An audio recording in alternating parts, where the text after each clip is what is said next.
Last Sunday was the first time we were able to worship in person for about 3 or 4 months, and it was really nice. Just a beautiful morning. It was just so much fun. It was just such a nice celebration. It was so good to worship together and to see one another, even if it was from 6 feet apart and wearing masks. It was good to visit with each other a little bit, and it was just really, really refreshing. And so I'm looking forward to this Sunday morning for similar reasons. I think there'll be similar good things from getting together to worship God this week as well. But I also realize this, that we are still in a really difficult time. Lots of people are discouraged, and there have been lots of discouraging things over the last year with the pandemic and lockdowns and even things like the US election, which was really snippy, that we're not really involved in that, but we heard about it and talked about it a great deal, and just lots of problems and race issues, and there's all sorts of things going on that can discourage us and make us down, and then people are getting sick, and it is hard to stay encouraged. In fact, it's hard to stay encouraged when we're the ones causing our own problem. And I think that's the problem a lot of the time.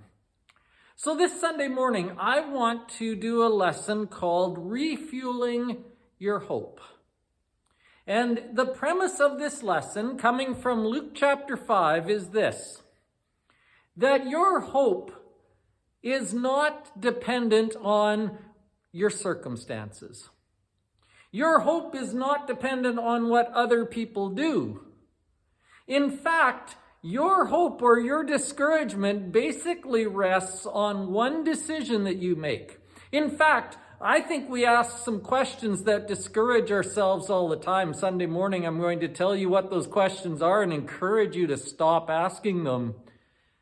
There is so much hope to be had. There are so many good things out there. We need to remind ourselves why we can look forward with a smile on our face. If you are feeling down, I get it. I've felt down a lot over this last year. It's been a struggle to keep being the cheerleader. But when I remember this one thing, it's much, much easier.